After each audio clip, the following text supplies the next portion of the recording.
Thank you very much. This is a statement from the Office of the President-Elect. Outgoing President Jammmeh has issued his New Year message.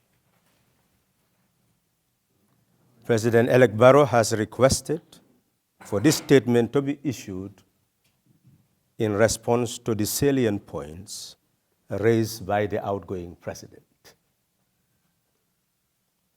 The general public should be informed that the national leaders should speak for the people.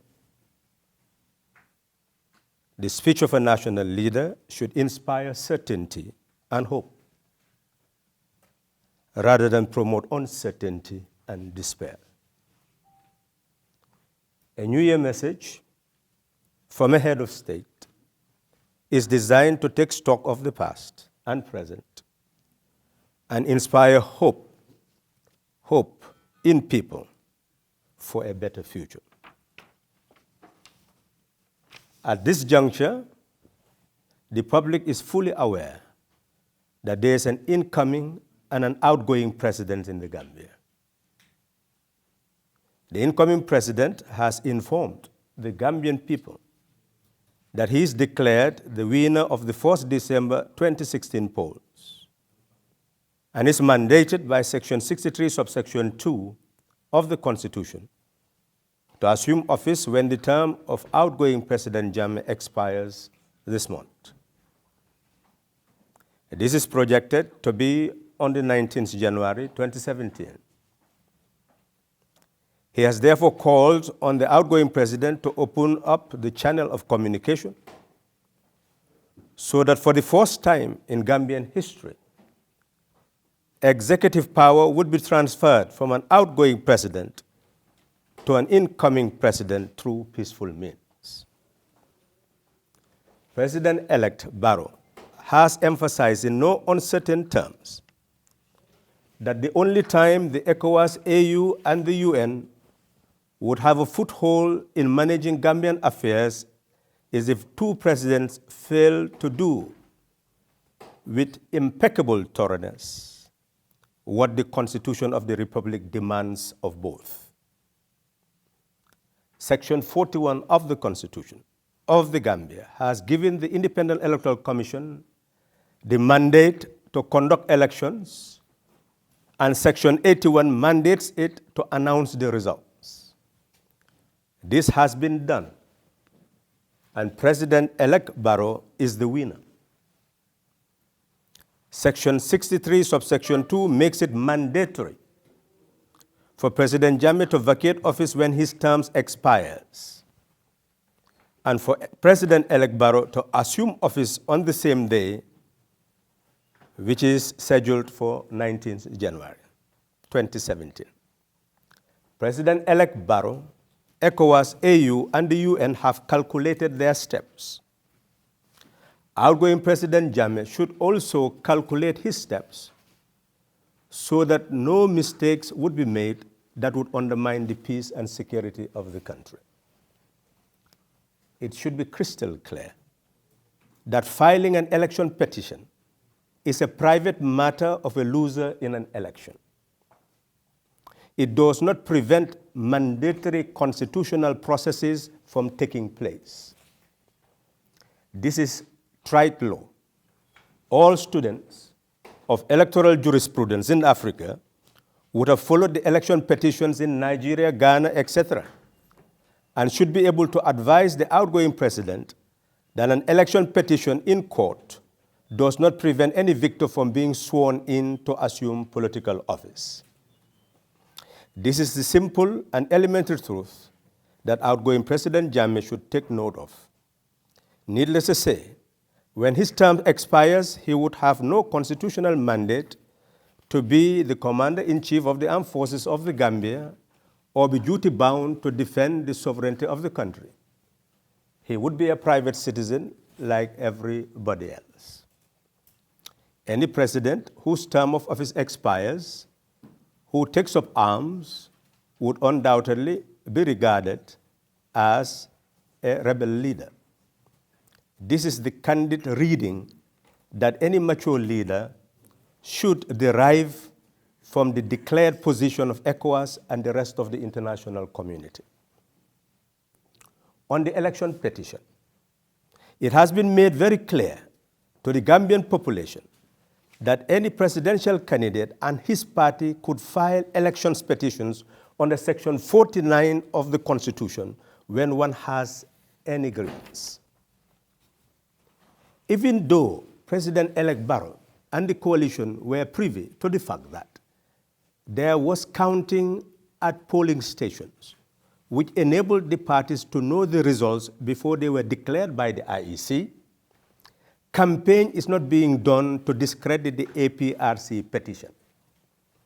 Clarification is only made to make the people to have faith that the results are incapable of distortions, which compelled the IEC to remedy the mistakes made in its computation.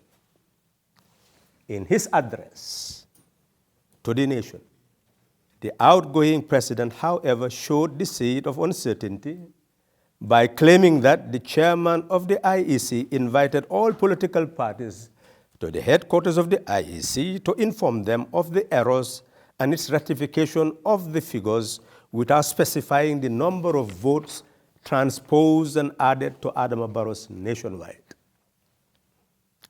It is important to give some clarification by publishing verbatim what the IEC wrote.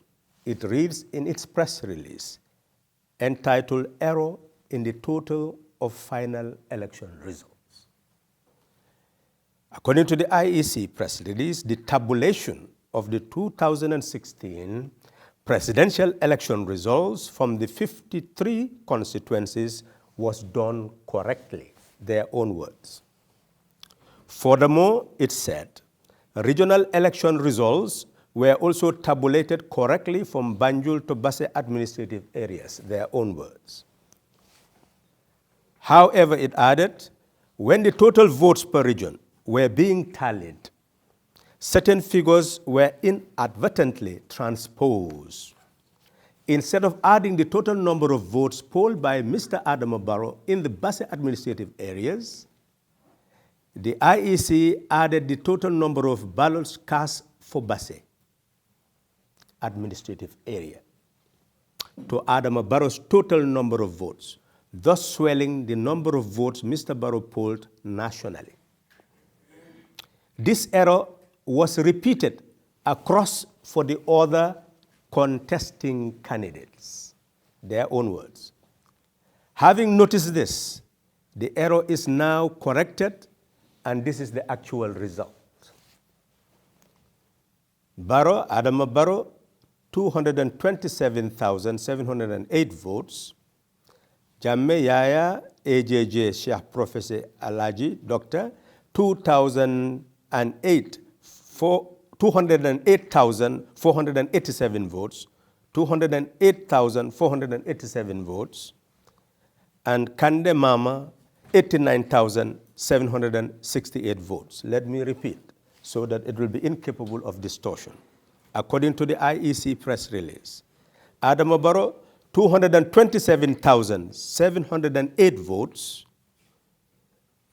Yahya Jammmeh, 208,487 votes. Kande Mama, 89,768 votes. This is what the IEC said.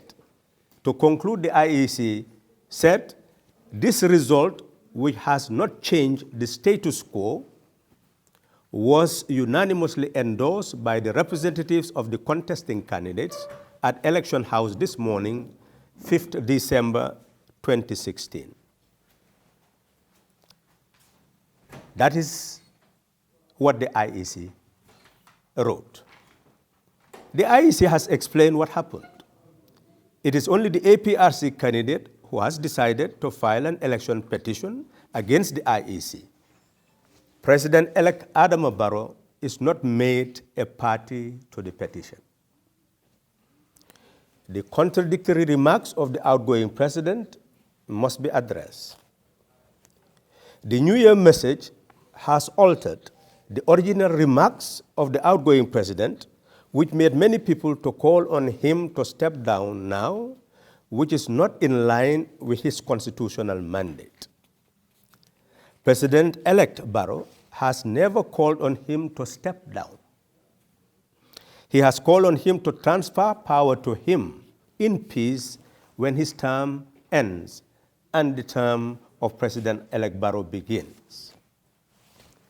It is outgoing President Jammmeh who announced the annulment of the elections and the plan to hold new elections under a different electoral administration which had no constitutional basis. Now he is saying in his New Year message that, quote, giving these unjustifiable and unprecedented anomalies in the elections, what we simply are asking for is to return to the polls and allow the Gambians to elect who they want to be their president in free and fair elections to be organized by a fresh, patriotic, and God-fearing, honest electoral commission like it was under the leadership of Mr. Carrier. Unquote. The outgoing president is now expressing a wish instead of issuing a decree. Every human being is entitled to a wish. In addition, the outgoing president has indicated that instead of issuing a decree to nullify the elections and compel the people to go back to the polls, he has resorted to the court for redress in the following words. Quote, fellow Gambians, in filing a petition to the Supreme Court, I am merely acting in accordance to oath I took to defend the Constitution of the Gambia as president and to exercise my right to appeal as candidate during the president election of 2016, unquote. This matter is now clear and settled. Outgoing President Jammmeh has a right to pursue court action for redress. Incoming President-Elect Barrow has a right to prepare for his inauguration without paying any regard to the petition filed by the APRC candidate. On the dangers of post-electoral violence, outgoing President Jammmeh told the nation in his New Year message, quote, there are appeals in some quarters for me to step down. This tantamounts to disregard to the constitutional provisions, Constitution's provision that should govern the resolution of the court. Most, if not all, reasons advanced for me to change initial position are based on fears of a military confrontation that leads to violence and concern for them to destroy this country of ours, unquote. He claimed that ECOWAS is threatening to use force to get him to step down, which would lead to resistance in defense of national sovereignty, but assured that his administration would never provoke violent confrontation, but will always promote peace.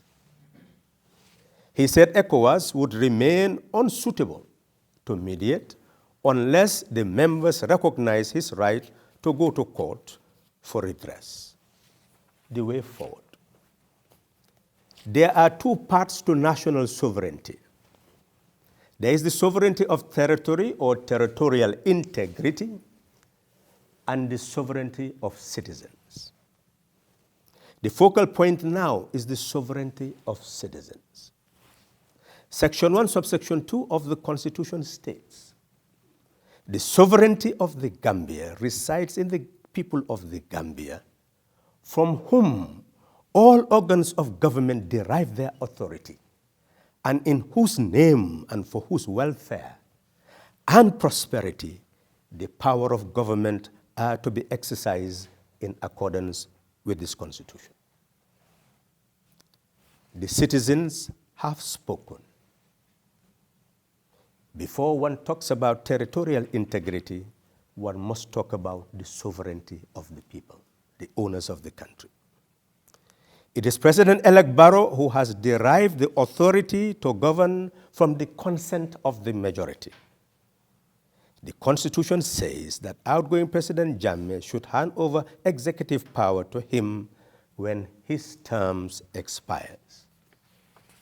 The road to peace is to prepare to hand over power to President-Elect Barrow while pursuing the court case to seek redress.